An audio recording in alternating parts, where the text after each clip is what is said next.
Donna Inga was able to invite me to tell it this year, because today's the first day of my spring break officially, and it's way better than what I did last year for my spring break.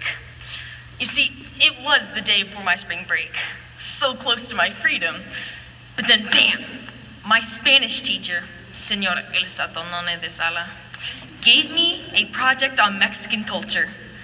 I had to keep it from my mom. She goes a little overboard with projects.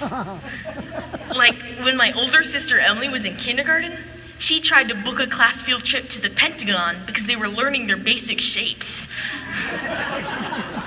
We're just lucky the school intervened before she got to the pyramids. But by the time I got home, she was loading up the car for a road trip. Mom, where are we going? We are going to expand our horizons and embrace the Mexican culture. She knows. Now go inside and pack. I passed my dad on the way in, and he was carrying a shovel and an ice chest. For driving my car all the way to Mexico, we're going to need these. We call my dad's Toyota the Rodent Reaper because it is a squirrel magnet. They run right in front of him and just stand there, staring him down. But he really loves animals, so it's really hard on him. He cries out, he pulls over, he draws a little cross on his visor. He gets out, walks over to the squirrel, and he slowly shovels it into the ice chest to bring it home for a proper burial. As you can imagine, this is not a popular practice with my mom, so I hurried inside before she saw the shovel. Emily, Mom says to pack. I don't know why I have to go. It's your stupid project. And Lily, she's riding on your side of the car. Lily is our West Island Terrier who has a serious impulse control problem. And she is the reason we have to drive in all of our vacations. No dog kennel in the state of Texas will keep her. I'd like to tell you more, but I can't because of the gag order from the lawsuit. I think I may have said too much already. Anyways, I swear, Overboard should be my mother's middle name because we were still pulling out of the driveway when she made her first announcement. Everyone switch the operating language on your phone to Spanish and I'll change the car's GPS. We will eat like the locals, so no American food or drinks. And Emily, I deleted all your iPod music and downloaded some well-known Mexican folk songs. Emily just groaned as my mom read out a list of facts on Mexico she learned from Wikipedia. Mexico means the land of tacos. The chupacabra is the feared wild beast native to Mexico. Oh, its name translates to goat sucker because it sucks the blood of livestock. Who knew? And the national animal of Mexico is the chihuahua. It's Chihuahua, Mom. And I've told you, people, they make stuff up on Wikipedia. Dun, dun, da, dun, dun, da, dun, da, dun, da, dun. Our first squirrel casualty, we were still in the neighborhood. Rest in peace, little buddy.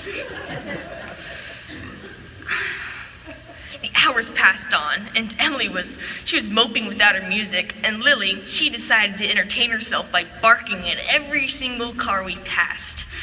As Mom was reading Wikipedia's history of the conquistadors aloud. The conquistadors came from Spain. Oh, what luck to come to Mexico where they speak Spanish too.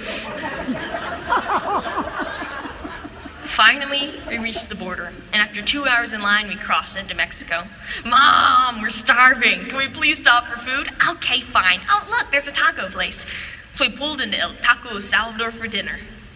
Emily loves spicy food, so she ordered Los Tacos Diablos.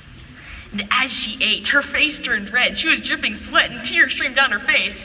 She was just begging for some water. Hey, Mom, why do they say you shouldn't drink the water in Mexico? Ben, shut up! Emily, just drink the water. Emily slammed the entire pitcher off the nearby table of who knows what. But Mom wanted to stay on schedule, so we grabbed the chips and salsa for the road and we head on. But Emily was acting a little different. She was staring at her hands. Mom, I think Emily's drunk. But she was at least in a much better mood. And she was starting to sing along with her iPod music. La cucaracha, la cucaracha. I think she needs some of those maracas. Lily, she tried to bark along with Emily, but she had completely lost her voice. Screesh, ba-bump. Dun, dun, da, dun. Dun, da, dun, da, dun, da, dun. Smoke was coming up from the hood. Somehow, the squirrel got stuck in the engine and it was on fire. But Lily, she loves to chase squirrels, and she wiggled loose my arms and jumped in after it.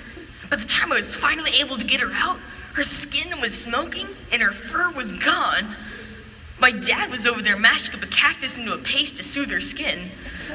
So I helped him coat her entire body in this dark, thick green goo.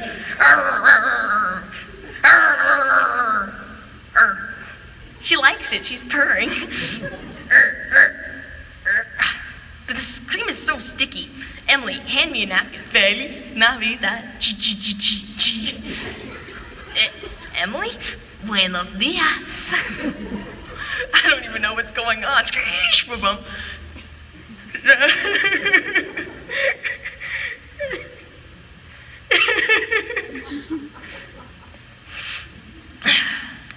After a while, we noticed the car was getting really hot. The squirrel fire fried the AC, so we rolled down all the windows and we opened up the sunroof to stay cool. But it was getting late, so my mother tried to ask the GPS for directions to a nearby hotel. Unfortunately, she does not speak Spanish. Where está el motelo 6? To which the GPS replied, No hables más, cámbiala al inglés ahorita, señora loca. Mom, the GPS called you a crazy lady. To this day, I still don't know where we were, but it was midnight and we were on a dark dirt road with no sign of civilization. On the map, it looks like we should be driving into Monterrey. Monterrey is the 9th biggest city in Mexico and is home to the largest population of chupacabra. This particular variety of creature is scaly with green spikes and blood drips from their fangs. At that moment, a car was blocking the road and a bright light shined in my dad's eyes. He slammed on the brakes, launching the ice chest, and we were engulfed in a swarm of stinking, rotting, flying, very dead squirrels. Lily flew forward and she landed in the chips and salsa. The hot salsa made her go crazy, and she rolled in the chips and they stuck to her back, turning her into a canine stegosaurus. She began jumping from seat to seat, flinging squirrels at the windows left and right. 2 men approached us as Mom began reading from Wikipedia. When in the Monterey area, tourists should beware of extreme danger, especially at night on back roads. The local drug lords are known to set up fake roadblocks. Buenos noches, amigos. ¿Me decir papers, por favor? This man looked surprisingly like El Chapo Guzman, an escaped convict and leader of the Fear Sinaloa cartel. But the other guy, he looked like Sean Penn. Lily, she was still crazed by the hot salsa, and she jumped out the open sunroof and she landed on the hood in the middle of the spotlight. She was drooling salsa blood. Her eyes bugged out. Her skin was still green, and tortilla chip spikes jutted out from her back. She opened her mouth to bark as she stared down El Chapo and Penn.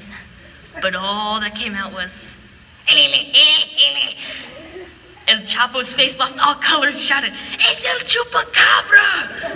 The men all jumped into their truck and they were gone in a flash. And at that moment, Emily turned up the volume on her iPod and started to sing.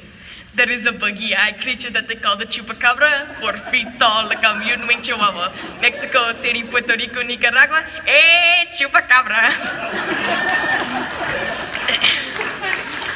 After a brush with the drug cartel, we could not get home fast enough. So we turned the car around and home we went. And I decided to bring Lily to my Spanish class as my project, in her chupacabra costume, of course. Because after all, if she could fool El Chapo Guzman, then she could fool Señora Elsa Tonone de Sala. Thank you.